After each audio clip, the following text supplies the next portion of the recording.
আমাদের নেতা হচ্ছে শেখ হাসিনা। আপনাদের তো কোনো নেতাই নেই, তাহলে আপনারা রাজনীতিতে আসবেন কিভাবে? আওয়ামী লীগের হয়ে মাঠে ঘাটে সমান পারফরমেন্স ছিল তার। ছোট পর্দার একজন অভিনেত্রী হলেও তিনি যে কাজগুলো করতেন তা ছিল বেশ বড়। বলছি বিএনপি থেকে আওয়ামী লীগ সব মন্ত্রী এমপিদের বিভিন্ন কায়দায় সন্তুষ্ট করা অভিনেত্রী জনপ্রিয় মুখ তারিনের কথা। হাসিনার উপর আস্থা রাখতে চাই। তরুণ প্রজন্মের প্রথম ভোট নৌকার পক্ষে হোক। আওয়ামী লীগ কিংবা বিএনপি সব দলের নেতাদের সাথেই ছিল তার দারুণ সখ্যতা। যখন যে দল ক্ষমতায় আসত তখন সেই দলের নেতাদের সাথে সম্পর্ক করতে মরিয়া হয়ে উঠতেন তিনি। এমনকি আওয়ামী লীগের এক মন্ত্রীর সাথে ছিল তার গোপন সম্পর্ক, যার হাত ধরে তিনি হতে চেয়েছিলেন এমপি। তাছাড়া নিজের রূপ লাবণ্যকে অস্ত্র হিসেবে ব্যবহার করে বিভিন্ন মন্ত্রী এমপিদের করতেন সন্তুষ্ট।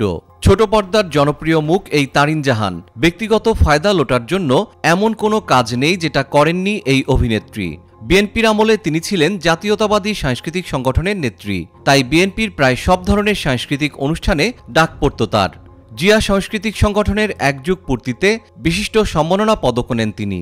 শুধু তাই নয়, সেই সময় প্রায় সব মন্ত্রী এমপিদের সঙ্গেই ছিল তার দহরম মহরম সম্পর্ক।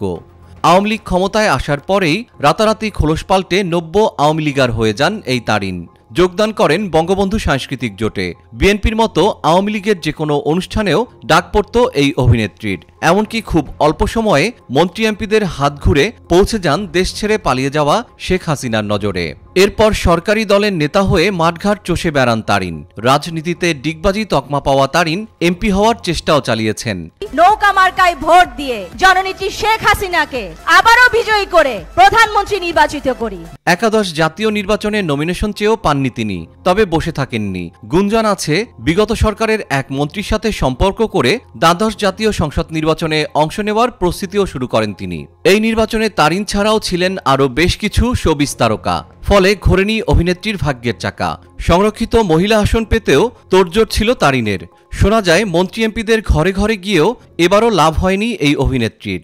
সবশেষ ছাত্র জনতার আন্দোলনে তোপের মুখে পড়ে 5 আগস্টের পর থেকে আর খোঁজ মিলছে না সুসময়ের বন্ধু তারিনের। কেউ বলছে সেই মন্ত্রীর হাত ধরে বিদেশে পালিয়েছেন, আবার কেউ বলছে দেশেই গা ঢাকা দিয়েছেন এই অভিনেত্রী।